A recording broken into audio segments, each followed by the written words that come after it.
Bendito Senhor, Pai querido que estás nos céus, nós te louvamos. Obrigado, Senhor, por mais um dia que tu nos concede. Obrigado pela tua graça revelada em Jesus Cristo. Obrigado pelo perdão dos nossos pecados. Obrigado, meu Senhor, pela comunhão com a tua igreja. Ó Deus bendito, guarda os meus irmãos, abençoa e sustenta cada vida na tua santa presença. Nos dá graça, Senhor, para te servir melhor. Abençoa os nossos ouvintes, Pai. Guarda cada um, revela, Senhor, a tua palavra, o teu amor, a tua graça, fazendo com que venham a entender, Senhor, o teu plano salvador. Querido Deus, suplicamos a Ti, Senhor, pelos que terão contato com as nossas publicações, nossos seguidores nas redes sociais. Ó Deus, abençoa, sustenta e guarda cada um. Nossos irmãos ajudadores, que intercedem por nós, que nos dão a sua ajuda financeira. Ó Deus, abençoa, guarda os que divulgam, Senhor, nosso trabalho. Tu conheces, ó Deus, nosso sistema. Tu sabes, Senhor, que nós evitamos o máximo, Senhor, provocar os nossos adversários. Tu sabes, Senhor, nosso desejo e intenção do nosso coração. Pai querido, guarda a tua igreja em toda a terra. Em nome de Jesus Cristo, nós te pedimos. Amém. Saudamos a todos com a paz de nosso Senhor Jesus Cristo. Voltamos para apresentar o programa Voz da Igreja, programa da Escola Teológica União e Crescimento, a Unicres. Nós iniciamos a Unicres em 1988, entramos no rádio, já estamos no ano 33.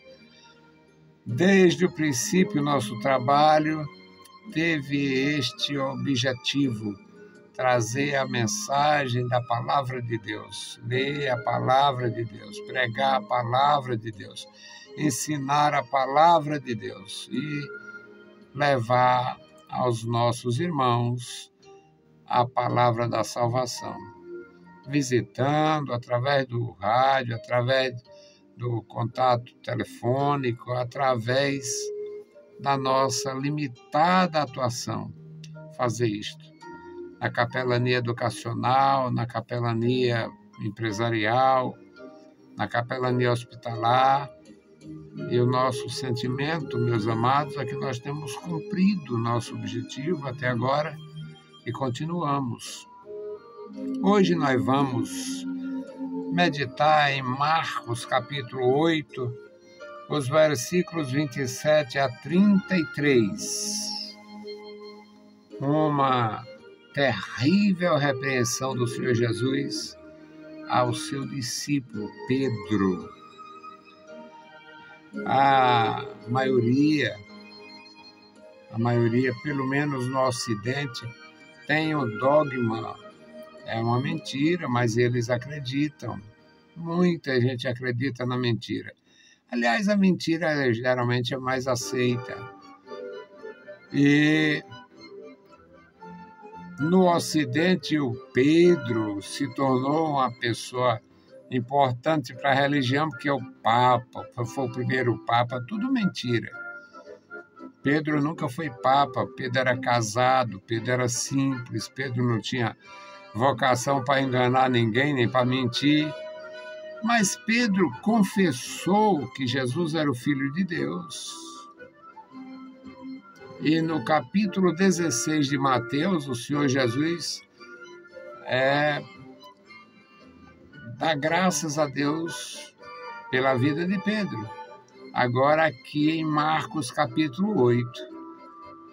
Nunca ninguém vai defender esta leitura, esta mensagem aqui, falando que o Pedro era isso, era aquilo. Nem toca.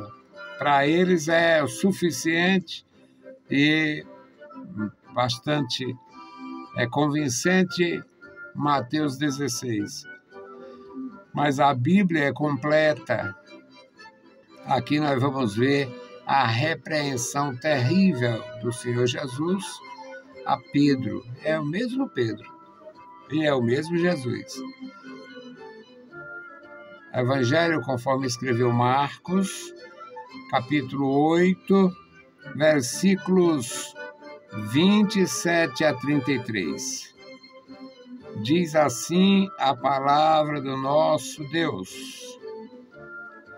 E saiu Jesus e os seus discípulos para as aldeias de Cesareia de Filipe, e no caminho perguntou aos seus discípulos, dizendo: Quem dizem os homens que eu sou? E eles responderam: João o Batista, e outros, Elias, mas outros, um dos profetas. E ele lhes disse: Mas vós, quem dizeis que eu sou? E respondendo Pedro, lhe disse: Tu és o Cristo.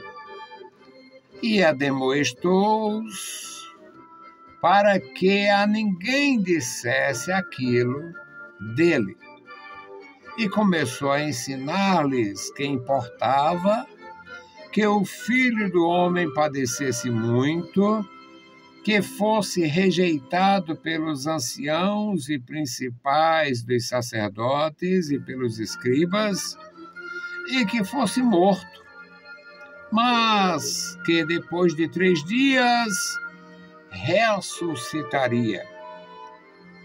E dizia abertamente estas palavras. E Pedro o tomou à parte e começou a repreendê-lo.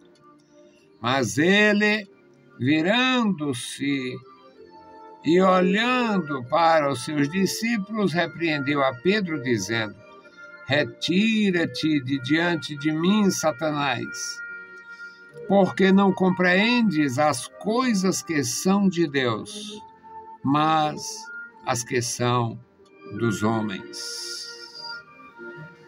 Querido Senhor, lemos a Tua palavra. Fala conosco, nos ajuda, nos dá graça, nos dá entendimento. Nos dá, meu Senhor, a humildade para reconhecer que somos limitados, meu Senhor, diante deste universo da revelação das Escrituras. Pai bendito, ouve a nossa petição. Em nome de Jesus Cristo, nós te pedimos. Amém. Louvado seja para sempre o nosso Senhor. Meus amados irmãos, é muito interessante quando as pessoas fazem suas defesas e aquilo que o nordestino gosta de chamar cavalo de batalha. Alguém faz o cavalo de batalha que lhe interessa. O cavalo de batalha da religião é que a religião é a mais antiga, a religião oficial do Brasil, que nunca deixou de ser, deixou de estar na lei. Para todos os efeitos da lei, o Brasil é um país laico, ou leigo, ou sem religião definida. E todo mundo sabe que o Brasil tem uma religião definida, e a religião da idolatria, a religião da corrupção e da mentira, a religião do padroeiro e da padroeira. Não se tem noção dos bilhões que entram em nome dessas entidades. Padroeiro, senhor daqui, senhora dacolá. E é muito dinheiro, são bilhões. Claro que não se tem noção da importância financeira desses movimentos. Imaginem as fábricas de ilusões dos ídolos, os municípios que são reconhecidamente tocado, mantido pela idolatria. Juazeiro, Sobral, Canindé, só no Ceará. E é no Brasil inteiro e no Ocidente todo. Então é uma desgraça que a mentira seja tão proclamada. E proclamou-se a mentira que Pedro era o primeiro Papa com base na mensagem de Mateus, capítulo 16. Tu és o Cristo, Filho de Deus. Pedro disse para Jesus, quando Jesus pergunta, o que dizem os homens? Dizem isso, dizem aquilo. E vocês? Para vocês, o que eu sou? Tu és o Cristo, Filho de Deus. Bem-aventurado és tu, Simão Bar-Jonas, ou filho de Jonas. Porque não é uma revelação da pesquisa, não é a carne e o sangue, não é o esforço humano, mas uma revelação de Deus. Aí, com base nisto, todos os idólatras colocam Pedro como sendo pontífice. Pedro nunca foi pontífice. O primeiro pontífice foi Leão I, de 410 a 440, se não me falha a memória. No comecinho dos anos, no quinto século. Resultado, não tem um que tenha coragem de usar essa leitura que eu fiz em Marcos capítulo 8, porque Jesus fez a mesma pergunta, mas o Marcos escreve de outra forma. Os evangelhos são 4. Dos 4 evangelhos, 3 são sinóticos, ou seja, descreve basicamente as mesmas coisas, cada um contando, descrevendo conforme a sua compreensão, conforme a revelação que Deus lhe deu, tendo em vista também que eles não foram escrevendo logo que as coisas aconteciam. O evangelho que foi escrito primeiro, segundo dizem os estudiosos, foi este evangelho de Marcos e foi no ano 48. Jesus Cristo foi morto pelos nossos pecados no ano 29. Tudo indica que foi no ano 29, aos 33 anos. E no ano 48, Marcos escreve o seu evangelho, o evangelho que leva o seu nome. A sua experiência, através da convivência com o apóstolo Pedro, ele escreve até de uma forma resumidamente. E aqui o Marcos foi uma espécie de secretário de Pedro, com o cooperador de Pedro. E o Marcos descreve sem os detalhes, mas deixa claro que Pedro era igual aos outros discípulos, podendo acertar, podendo errar. Tinha nada com superioridade nem com pontifício, porque o pontifício ou pontífice não tem nada a ver com o evangelho, com a igreja de Jesus, tem com a religião dos romanos.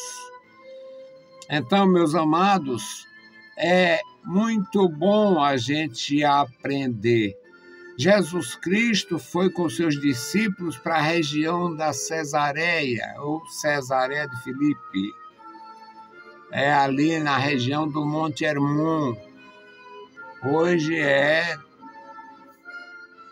acredito que pertence à Síria. E Jesus, nesta condição, longe de um público que pressionava, numa região mais remota, mais distante, só ele e os seus discípulos, ele faz essa interrogação. Os discípulos é quem estavam mais com o público. Aí Jesus diz, o que falam a meu respeito? O que dizem a meu respeito? E eles dizem as mesmas coisas que está em Mateus capítulo 16. Uns dizem que é João o Batista, outros dizem que é Elias, outros dizem que é um dos profetas antigos. E para vocês? E vocês o que dizem? Aí o Pedro diz: tu és o Cristo, ou tu és o enviado, tu és o ungido, tu és a promessa. Aí Jesus confirma: sim, não digam para ninguém.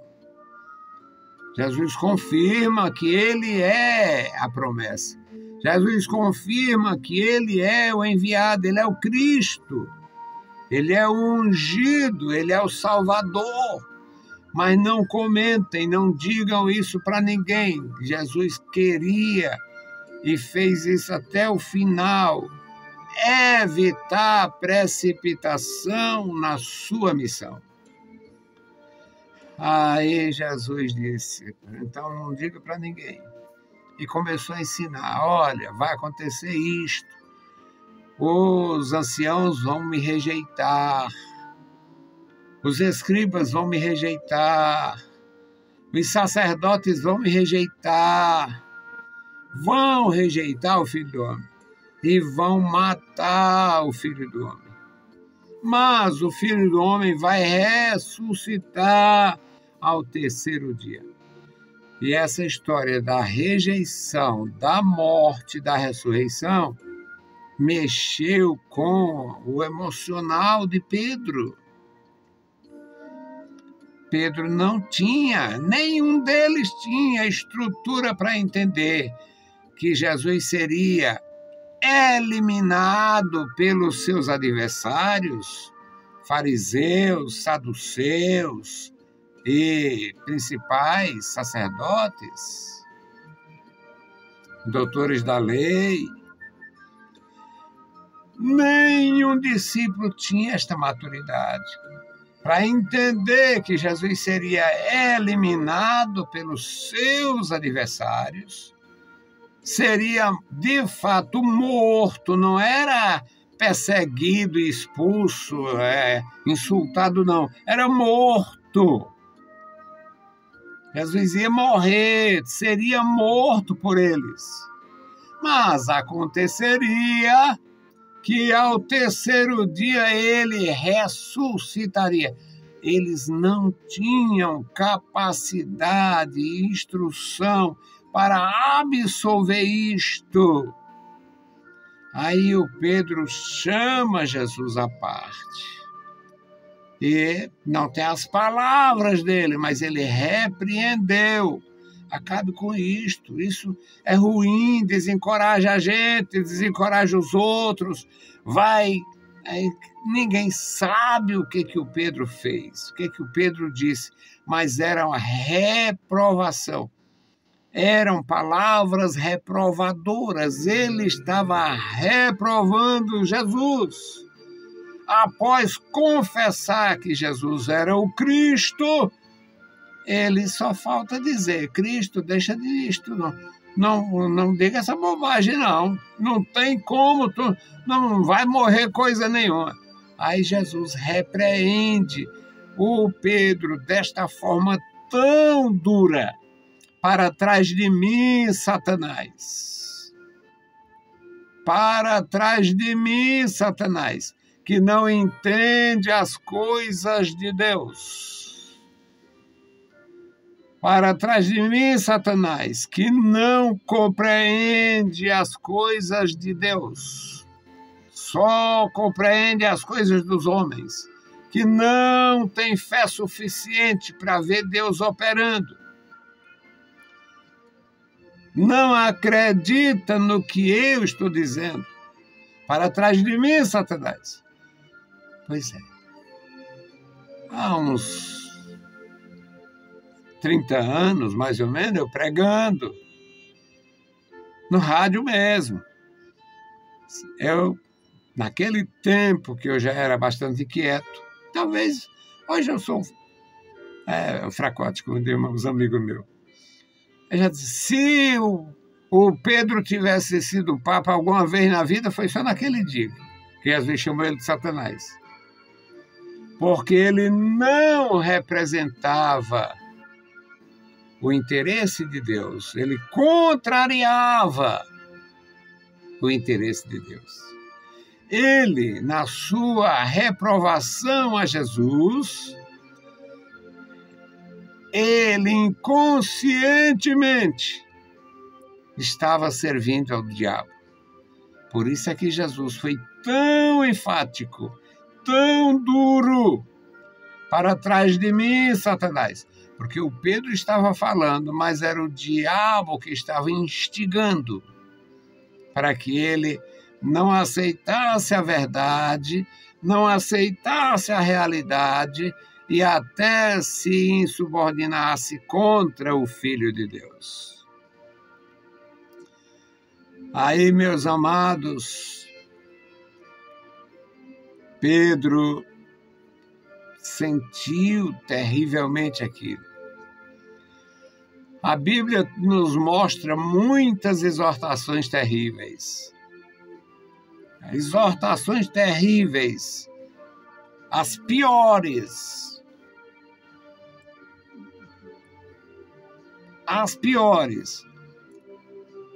É esta a Pedro, Jesus chamando ele de Satanás, e a outra é Pedro que faz com o Simão lá em Samaria.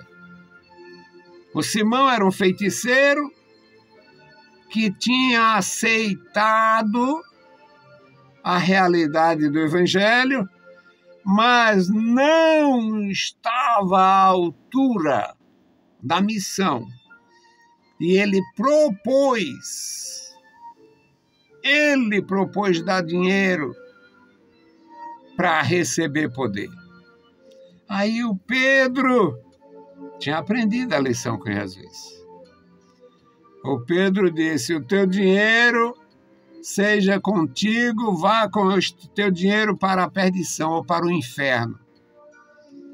Tu não é reto diante de Deus, tu não tem parte neste ministério, você não está com nada. Então, meus amados, muitas exortações terríveis na Bíblia Sagrada. Muitas. No tempo de Saul, Deus fala com Samuel e diz: até quando você vai ficar dando cobertura a Saul? Eu já rejeitei o Saul. Saul não é mais nada diante de mim. Eu já me provi de alguém superior a Saul. Eu não quero mais saber de Saul. E você fica dando cobertura a Saul. Muito difícil Deus dizer isso. Mas por quê? Porque o sacerdote Samuel era um homem de muito valor. E Deus honrou o que ele fez, o que ele disse. Deus honrou. Então Deus repreende o Samuel assim: até quando você vai dar cobertura a Saul, tendo dó dele? Eu havendo rejeitado. Então são muitas as exortações terríveis nas Escrituras.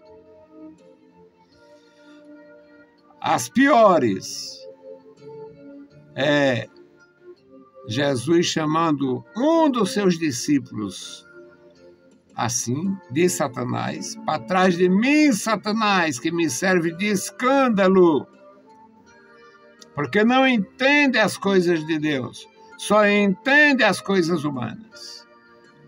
E a outra é o próprio Pedro, repreendendo Simão Mágico, Simão Macedo, de que ele estava em fel de amargura, porque ele era infiel e pegasse o dinheiro dele e fosse para o inferno.